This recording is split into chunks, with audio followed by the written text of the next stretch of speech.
디지털 자산과 원화 스테이블 코인을 가장 안정적으로 투자할 수 있는 거 역시나 압도적 1등. 펀더멘탈 안전한 거로 탑 5에 들어가는데 하나도 못 오르는데 당연히 부각받을 수밖에 없다. 세 번째, 왜 외국인과 기관은 합산으로 1조를 삼성전자 하이닉스 팔고 살까? 그거에 대해서 심각하게 고민해보셨으면 좋겠고. 안녕하세요. 김지윤의 훈훈한 주식의 김지윤입니다. 세계 지수 상승률 코스피 지수가 1등이고요. 코스닥 지수도 역시 마찬가지로 1등입니다. 지금 연초 대비 21% 정도 올랐는데 지난주에 상당히 의미 있는 일이 있었습니다. 시가총액 기준으로 독일을 제쳤습니다. 우리나라가. 시가총액 독일을 제치고 10등을 기록했는데요. 처음으로 있는 일이고요. 다만 우려되는 거는 코스피 지수와는 다르게 코스닥 지수는 사실은 실적 뒷받침이 되지 않고 있습니다. 코스닥 지수를 떠받치는 가장 큰 바이오 산업, 반도체 소부장 산업, 2차 전지 산업, 새롭게 급부상하고 있는 로봇과 우주항공 산업, 이런 산업들의 실적이 뒷받침돼줘야지 코스닥 3000 시대를 열어갈 수 있을 거라고 보고요. 일단은 개인 투자자들이 코스닥 레버리지를 어떻게 보면 너무나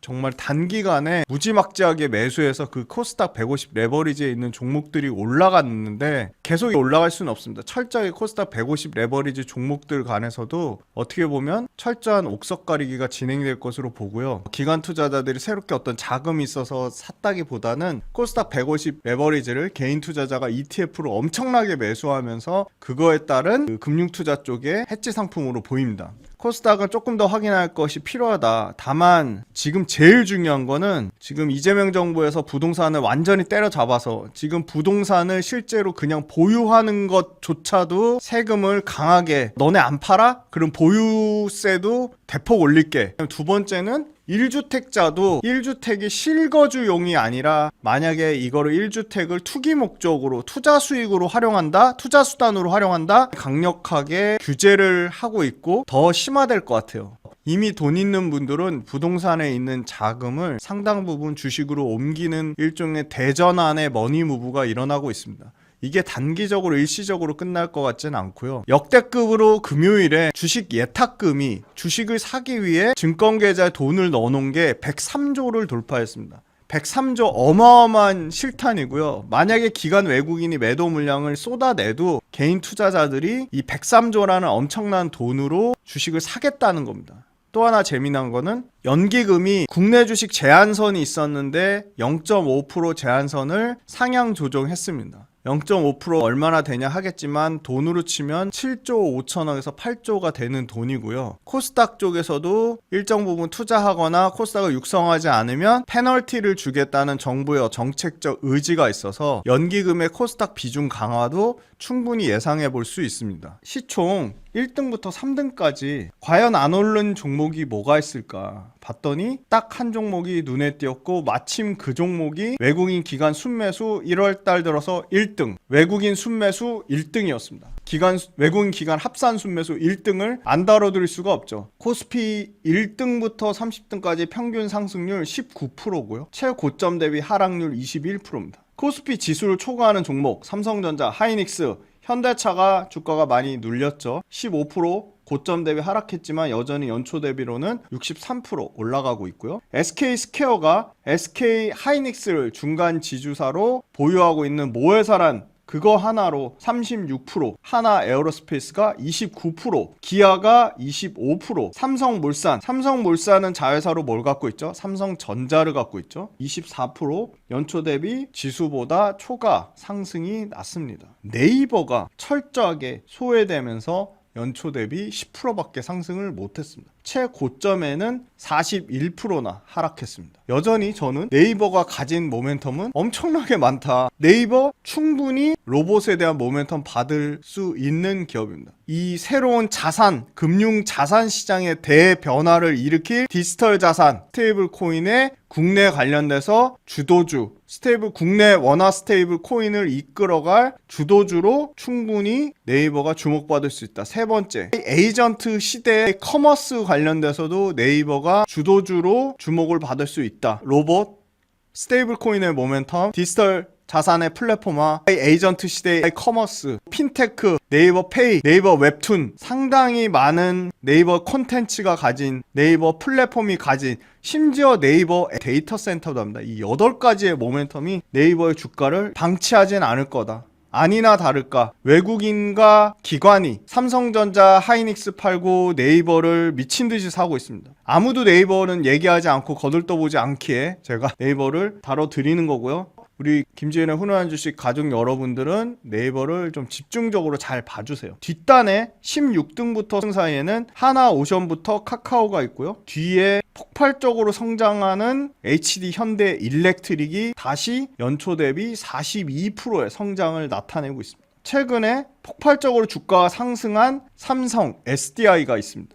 미국과 중국의 히토류 전쟁에 의한 최대 수혜주, 국내에서는 고려아연 46%의 상승률을 나타내고 있습니다. 조선주들 하나오션이나 HD 한국조선해양 모두 주춤하지만 여전히 추세는 꺾이지 않았습니다. 하나오션이 22%, HD 한국조선해양이 5%, 2차 전지단의 포스코홀딩스가 15% 상승하면서 지수를 따라가고 있는 실정입니다. 안타까운 거는 코스피 1등부터 30등 사이에 국가 경제에 전혀 저는 기여를 못하고 있는 금융주들, 신한지주가 차지하고 있고요. 대전환의 시대에 우리나라 국격을 상당히 올려주고 있는 제조업체들이 이 코스피 50등 안에 대거 더 들어와야 된다고 생각하고 있습니다. 네이버를 왜 봐야 되냐? 네이버, NH, 유안타, SK, 교보 대신 신한, DS, 유진, 한화, 다올, 하나, 한투, 메리츠, DB, 삼성, 키움, 미래, IBK, 현대차, KB증권 레포트를 모두 참고했습니다. 지난 1월 1일부터 12월, 오늘 영상 찍는 2월 1일 일요일까지 네이버가 외국인 기관 합산 한 달 동안 순매수 1조를 넘게 매수했습니다. 이 중에 외국인이 8,700억을 매수했습니다.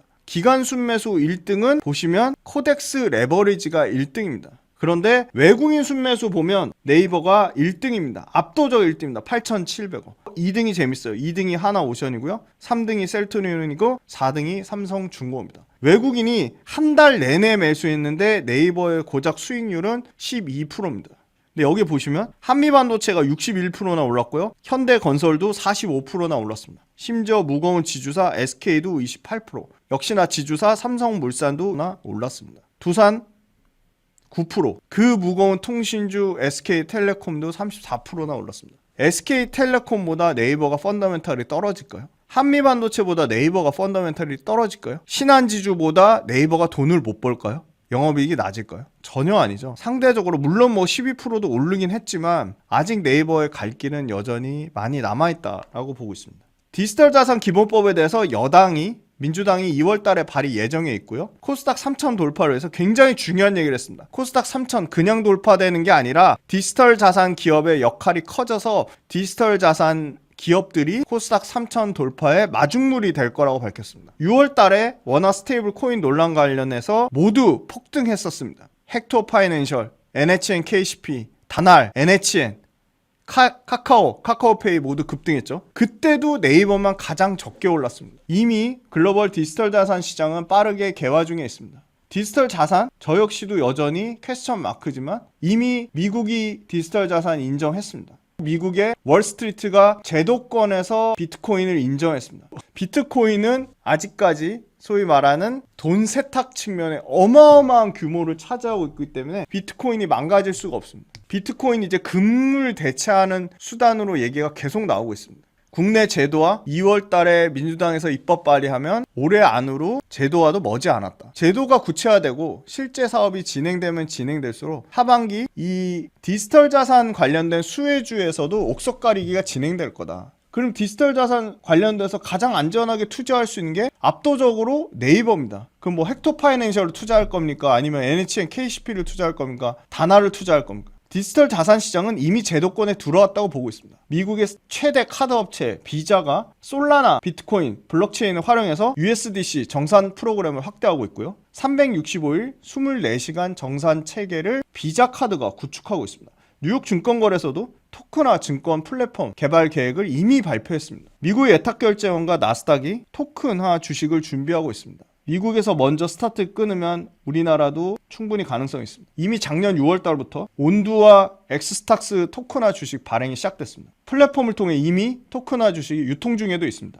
하반기에 미국 내 디지털 자산 관련법 통과, 이거는 사업화 추세를 당연히 가속화시킬 수밖에 없습니다. 7월 달에 통과된 미국에서 지니어스 액트법, 이거 빠르면 올해 하반기에 전면 시행 예정이고요. 늦어도 데드라인은 27년 1월 18일로 잡혀 있습니다. 물론 우리나라 원화 스테이블 코인의 주체도 은행권이 가져갈 것이라고 보고 있지만 은행 업체가 아니라 기술이 뒷받침된 핀테크 업체들이 가져가야 된다고 보고 있습니다. 은행이냐 핀테크, 또 이 주도권 싸움에 따라 어디가 더 수혜주냐. 은행이 디지털 자산을 적극적으로 육성해서 디지털 자산을 하나의 신성장 동력으로 삼는다고 하면 은행도 여기서 밸류에이션이 되겠죠. 결국은 디지털 자산은 올해 하반기 글로벌 메가 트렌드로 예상하고 있습니다. 국내 핀테크 기업들 이미 디지털 자산 시대를 준비하고 있습니다. 스테이블 코인 발행 주체 때문에, 스테이블 코인 발행 주체가 결국 은행이 가져가냐 핀테크 업체가 가냐, 그 논의라는 겁니다. 디지털 자산 기본법 2월 달에 민주당에서 발의 예정인 게 스테이블 코인 발행 주체가 은행 중심이 아니라고 일단락 나는 게 낫다고 봅니다. 은행이 기술이 있습니까?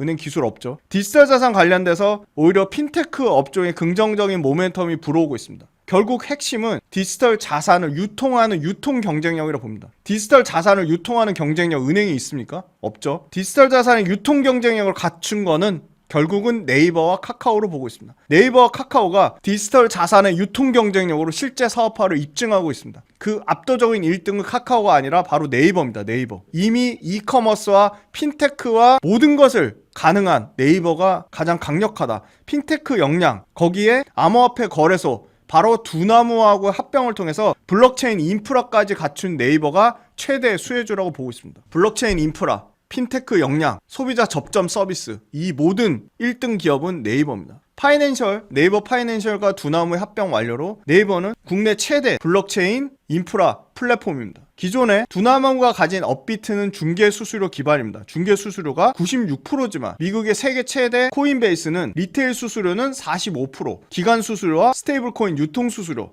거기에 스킹 서비스까지 수익 구조가 다각화되고 있는데, 두나무의 업비트 역시 우리나라 원화 코인과 디지털 자산법이 개화되면 개화될수록 수익 구조는 다각화될 수밖에 없다. 11월 28일 공정위가 네이버와 두나무의 합병 심사 절차를 착수했고 3월달 안에 결과 나올 것으로 봅니다. 디지털 자산 기본 입법이 통과되고 네이버, 두나무가 다양한 해외 기업과 파트너십을 강화하고 합병 후 사업이 구체화되면 구체화될수록 네이버는 바로 이제 디지털 자산 기업의 모멘텀을 적극적으로 받을 수밖에 없는 상황입니다. 네이버는 기본적으로 서치 플랫폼, 커머스, 네이버 웹툰이 가진 콘텐츠 골고루 크게 성장은 못하고 있지만 그 와중에 숫자는 따박따박 안정적인 캐시카우로 잘 찍고 있습니다. 기존의 캐시카우로도 네이버의 밸류에이션은 저평가되어 있습니다. 연간 영업이 2조 시대를 네이버는 열고 있습니다. 두나무가 블록체인의 비즈니스 경험과 네이버페이의 핀테크가 결합하면 아까 원화 스테이블 코인, 디지털 자산에서 가장 중요한 건 유통 경쟁력이라고 말씀드렸는데, 바로 이 유통과 발행 시장에서 네이버가 모두 두나무의 힘을 얻어서 시장의 리더 자리를 차지할 것으로 보입니다. 네이버페이는 이미 온라인과 오프라인 가맹점의 스테이블 코인 유통 시장의 핵심 경쟁력을 네이버페이가 확보하고 있습니다. 다만 안타까운 거는 국내에서 은행 중심으로 진행될 가능성, 이 디지털 자산 관련돼서 은행이 중심이 될 가능성이 여전히 높다고 보고 있지만, 만약에 은행이 중심이 되더라도 발행 주체, 은행이 발행하는 발행 주체 컨소시엄에 네이버 또는 두나무가 참여할 가능성이 높다. 왜? 은행은 유통시장을 할 기술력도 없고 경쟁력도 없습니다. 유통 경쟁력도 없죠. 발행과 유통시장을 전체 아우르는 사업자 네이버가 또는 두나무가 참여할 가능성이 높다는 겁니다. 이 두나무 관련돼서 장외 시장에서 35만 원의 주가가 네이버와 두나무의 주식 매수 청구권 43만 9,252원가의 계류율 때문에 무산되는 거 아니냐 우려는 있지만, 아직 모멘텀이 시작도 안 했죠. 스테이블 코인 법안이 통과되고 정부에서 디지털 자산법, 이런 부분이 두나무의 장외가를 상승시킬 가능성이 높다고 보고 있기 때문에 관련 우려는 시장에서 보는 건 과도하다는 겁니다. 네이버와 두나무의 주식 교환, 공정거래위원회와 금융감독원의 상반기 발표 역시도 긍정적으로 나올 경우 당연히 두나무의 시간의 주가가 상승할 수밖에 없는 상황입니다. 지금까지도 계속 문제가 되고 있고 문제가 아직 해결되지 않는 쿠팡, 탈쿠팡 효과, 네이버가 반사수혜를 분명히 숫자로 보고 있습니다. 마켓컬리와의 조인트, 스포티파이와의 멤버십 효과, 네이버 커머스가 가장 보수적으로 보는 데는 30%, 훨씬 좋게 성장률을 보는 데는 36%까지 성장률을 보는 데가 있습니다. 개인정보 유출 이후에 쿠팡은 12월 달에 17.7%가 감소했고 네이버 플러스 스토어는 15.2% 증가하면서 숫자로 탈쿠팡의 수혜주로 네이버가 부각되고 있습니다. 포시마크는 저가, 지금 종적을 좀 감추고 있죠. 중국의 이커머스 쉐인도 있었고요. 뭐 테무도 있죠. 이런 중국의 저가 C커머스가 미국 시장 내에서도 공세 강했었는데 800달러 이하의 중국의 저가 제품 미국이 전면 면세를 폐지했습니다. 이 구글의 오버뷰 같은 형태의 네이버가 브리핑을 통해 를 접목시키면서 네이버도 생산성이나 효율성을 올리고 있다는 겁니다. 이 브리핑이 서치 쿼리 내에서 점유율이 20%까지 올라갔습니다. 이게 30%대, 40%대까지 올라가면 이제 네이버도 구글처럼 제미나이를 활용한 또는 오버뷰를 활용한 광고 효율성을 극대화시킬 수밖에 없다고 보고 있습니다. 두 나무의 시너지를 통해 새로운 핀테크 성장 동력 초입 국면이다. 네이버 검색, 서칭, 네이버 지도, 네이버 예약, 네이버 컨텐츠, 말 그대로 통합 슈퍼 앱으로 네이버는 성장 가능성을 보고 있습니다. 코인골에서 업비트 역시 신규 상품을 출시하거나 이 업비트가 국내 원화 스테이블 코인과 디지털 자산법 통과로 인한 실적 성장을 기대하고 있기 때문에 업비트의 성장성에 대해서도 지속적인 체크가 필요해 보입니다. 네이버는 기존의 단순히 포인트 중심에서 이제는 스포티파이, 마켓컬리 등의 멤버십 혜택을 강화하면서 말 그대로 유저, 네이버 사용자들의 락인 효과를 더 강화시키고 있습니다. 네이버 멤버십 매출은 30%씩 성장하고 있습니다. 네이버 판매 매출은 20% 이상씩 성장을 예상하고 있습니다. 2분기에 네이버는 새로운 AI 탭을 시작으로 검색해서 쇼핑으로 이어지고 그 쇼핑이 광고로 이어지고 그 광고가 예약으로 한 번에 연결하는 네이버만의 에이전트 네이버 서비스를 출시할 예정입니다. 작년에 네이버는 또 너무나 재미난 네이버도 데이터 센터를 운영하고 있습니다. 작년에 GPU 캐파, 심지어 엔비디아로부터 현대차 다음으로 그죠? 국내 정부 와 거의 동일한 GPU 6,000장을 받았죠. GPU 캐파 6,000억을 투자하고 올해 8,000억으로 20% 넘게 늘어납니다. 30%가 넘게 늘어나죠. 외주 인프라 데이터 센터 관련된 비용만 1조 넘게 네이버 데이터 센터 하반기에 본격적인 인프라 매출이 예상됩니다. 특히 네이버가 사우디를 적극 공략하고 있는데 사우디의 대거 인프라 관련된 인력을 채용하면서 사우디 말 그대로 네이버의 슈퍼앱 수주가 의미 있는 규모가 예상됩니다. 대략 23년도 1차 때 1,200억대라면 2차 때 최대 이거보다 5배 이상 성장한 7천억대 수주를 추정해보고 있습니다. 네이버의 클라우드 매출은 아마 사우디 추가 수주가 가능하다고 한다면 26년도에 네이버 클라우드 매출만 7천억에 달할 것으로 보고 있습니다. 탈쿠팡의 효과로 네이버 커머스는